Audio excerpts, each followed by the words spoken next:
За 10 дугаар сарын 26-нд Аргентины конгрессийн сонгуул болно.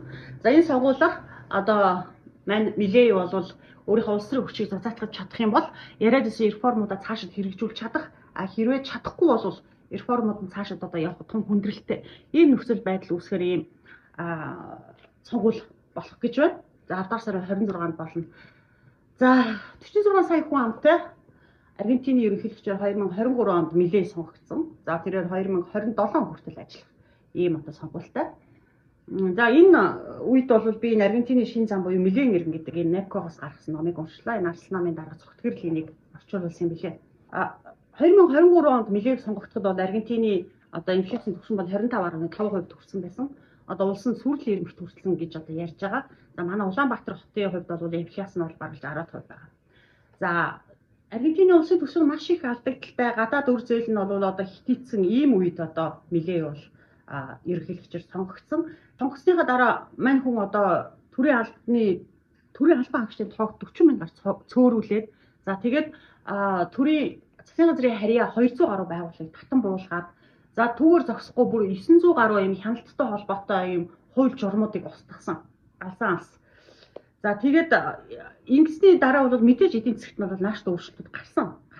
Гэхдээ одоо энэ сонгуультай холбоотойгоор барууны хэвлэлүүдэд гарч байгаагаар бол өнгөрсөн 6 сараас эхлээд одоо Милейн одоо хийсэн реформын эдийн засгт үзүүлсэн одоо тэр өсөлт бол зогсонх байдалд орсон. За тэгээд ажилгүйдэл бол ядуурл газар авсан. Иргэд нь одоо дахиад Милейн одоо реформын үр шимийг хүртэхийг хүлээх одоо ямар чадваргүй болсон гэж ингэж мэдээлж байна. За мань хүн бол маш ийм сонин өвөрмөц ийм хурц илэрхийлэлтэй хүн. За сонгуульд өрсөлдөх гэж байхад нь бол $300,000 санал болгосон гэнэ номонд бичснээр өрсөлдөгч нь чи нэрээ татчихаа гэж шууд $300,000 ширээн дээр нь бэлнэр өгсөн чи мань хүн наатаа чи би авахгүй та нар өөрсдөө үлдээ гэсэн. За тэгээд мань хүний сонгуулийн тактик бол хэвлэл мэдээллийнхэнтэй бол огт харилцахыг хүсээгүй. Яагаад гэвэл хэвлэл мэдээллийг бол сэтгүүлчдэг мань хүн бол авилагч төрхтэй одоо холбоотой ажилладаг ийм одоо буруу системийнхэн гэж шүүмжилдэг. Ингээд мань хүн бол өөрийнхөө хувийн аккаунтуудаар Twitter болон YouTube дээр маш их одоо идэвхтэй ажиллаж ингэж сонгуульд ял байгуулсан. За тэгээ энэ ном бол одоо сонгуульд одоо хэрхэн кампанит ажиллаа яаж өрнүүлсэн, ямар үед одоо бууж өгч, ямар үед хамтарч за тэгээ яаж бодлогоо тодорхойлсон бэ гэдэг талаар бол маш сонирхолтой өгүүлсэн ном учраас улс төрд орох гэж байгаа хүмүүст бол аятайхан ном байна гэж би харж байгаа. Тэгсэн чинь манай хүн яасан гэсэн сонгуулийн кампанит ажил нэгт сэтгүүлж очиагүй. Гэхдээ явандаа нөгөө кампанит ажил маш олон хүний анхаарлыг татсан учраас сэтгүүлчид бол очихоос өөр аргагүй юм нөхцөл байдалд хүрсэн. Тэгээд одоо хаяа нэг телевизийн хилцүүлэлт ороод тэгээд нөгөө эсрэг талынх нь одоо Милейн байр суурийг ойлгохгүй байх юм бол мө тэнийг илчиг гэж бай. Тийм амар тийм хурц юм хүн. Гэхдээ мань хүн бол хоосонгүй. Эдийн засгийн ухаанаар мань хүн 2 удаа магистр хамгаалсан. Ихтэй сургуульд багшилдаг байсан. За мөн хэвлэл мэдээллийн салбарт өөрөө нийтлэгчээр ажиллаж үзсэн ийм хүн байгаамаа. Маш олон одоо ийм бодлогын нийтлэлүүдтэй, судалгааны нийтлэлүүдтэй ийм хүн. За түүний сонгогдсон шалтгаан нь нэгдүгürt болохоор одоо түрүү хэлсэн сонгуулийн кампанит ажилдаа маш өвөрмөц арга барил одоо ашигласан. Сүүлдээ ингээд сонгуулийн кампанит ажил нь олон хүний анхаарлыг татаад нөгөө сөрөг өвчин сандралдаж эхлээд мань хүний бүр амь насанд хүртэл аюултай ийм нөхцөл байдал үүссэн учраас сонгогчдтой хийх уулзалтаа нөхөр нөгөө урдчил зарлахгүйгээр гинт хинтээс бодомжно гэж гарч ирж байгаа сюрприз барьж тэгээ уулзалтуудаа хийдэг болсон ийм. Тэгэхээр өөрөөр хэлэх юм бол уламжлалт бус арга хэрэгслэр мань хүн гарч ирсэн учраас нэгдүгürt одоо сонгогдсон шалтгаан нь. Хоёрдугаар гэх юм бол ковидын үед одоо Аргентины улс төрчид нь маш их баяжаад харин иргэд нь бизнесүүд нь бол маш их ядуурч уналтанд орсон. Одоо хүртэл одоо энэ уналтаас босч чадахгүй л байгаа. За гэтэл одоо вакцин хийлгэхдээ хүртэл одоо улс төрчид нь давуу эрх хідэлжсэн ийм улс байгаа. За Аргентины ерөнхийлөгч бол тухайн үед 120 мянган Аргентин хүн амиа алдсан. Хайртай хүмүүсээ ч оршуулж чадахгүй, хайртай хүмүүсээс салахаас гүйцэтгэж чадахгүй ийм нөхцөл байдалд Аргентины ерөнхийлөгч тэр ковидын үед бүх бизнес, бүх хүмүүсийн хөлийг хорчоод өөрөө ордондоо маш тансаг хөлийн авалт хийгээд за тэгээ энэ хөлийн авалтанд баригдаж бол маш эвгүй байдалд орч. За тэгээд иргэд нь бол үүн дээр ихэд одоо бохимдож уур уцаар нь дэцэгтэй учраас Аргентины улс төрийн тавцанд цоо шин хүн гарч ирэх нөхцөлийг ингэж бүрдүүлсэн байдгийг. За ер нь Аргентин улс тэгвэл одоо яагаад ийм одоо сүрлийн ирмэгт хүрчвэ гэдэг дээр энэ номон дээр ингэж бичсэн байна л да. Ер нь 1900 он хүртэл Аргентин, Канада, Австрали, Америк зэрэг улс орнуудад ижил хэмжээний одоо баян тийм улс орн байсан байна л да. Тэгээд унах болсон шалтгаан нь юу юм бэ гэхээр тухайн улс одоо төрийг хит данхайлгаж мөн халамжийг хавтгааруулсны дараа тухайн улс бол дандаа уналтанд орж исэн байна. Жишээлх юм бол Аргентины хувь заяа 30 жил тодорхойлсон Хуан Перон гэдэг нөхөр бий. За энэ нөхөр бол одоо ажиллах хугацаанд 30 жилийн хугацаанд бол Аргентинд одоо Аргентины хүн амын иргэдийн хамгийн хайртай ерөнхийлөгч байсан. Яагаад гэвэл одоо мөнгө төгрөг цацдаг, халамж цацдаг, тараадаг ийм хүн байсан. За өөрөө бол Муссолини, Гитлер зэрэг хүмүүсийг бол одоо дахин шүтдэг. Энэ номод бичснээр бол улсынхаа ирээдүйг тэр 30 жилд одоо төрүүлж эдсэн гэж ингэж бичсэн байна л да. Тэгээд яасан гэхээр үйлдвэрчний эрэлттэйгээ ингээд нөгөө хуйлдаа.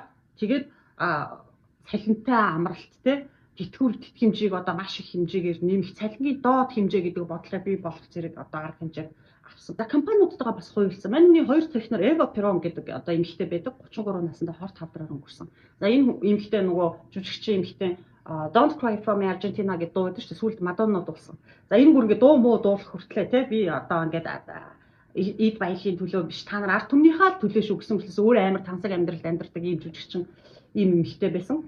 За тэгээ энэ хүн бол Эва Перон гэдэг ийм сан нэгээд за тэр санд нь яадаг вэ гэхээр одоо бизнесүүд бол их хэмжээний одоо сайн дураараа мөнгө хандивалдаг.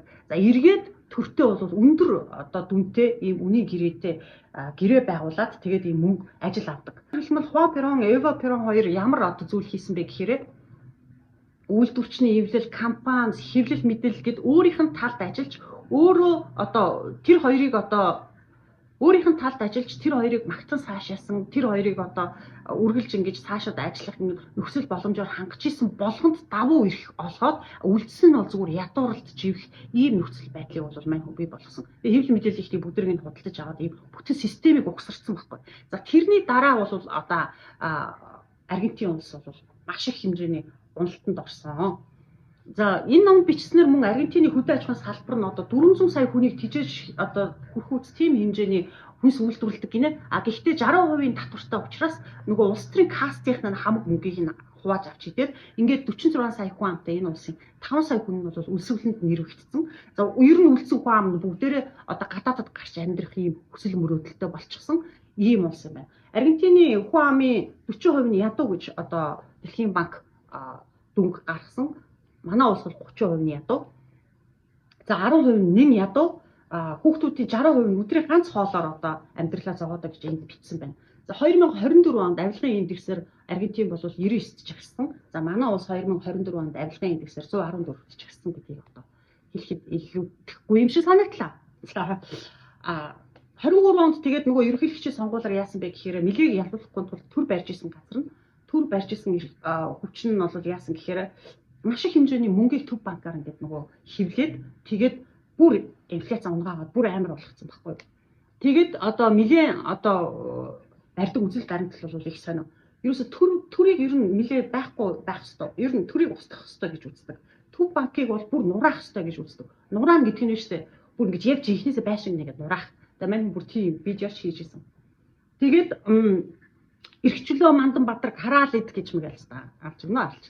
Тэгээд мань хүн нөгөө сонгогдохоос өмнө юу ярьжсэн бэ гэхээр би хэрвээ сонгогдох юм бол цалин авахгүй хэрвээ намайг цалин авахгүй байхыг зөвшөөрөхгүй байх юм бол би энэ цалингаа интернет сүлжээгээр интернет суглаагаар ингэж нөгөө хонжир болгож тараана гэж хэлсэн.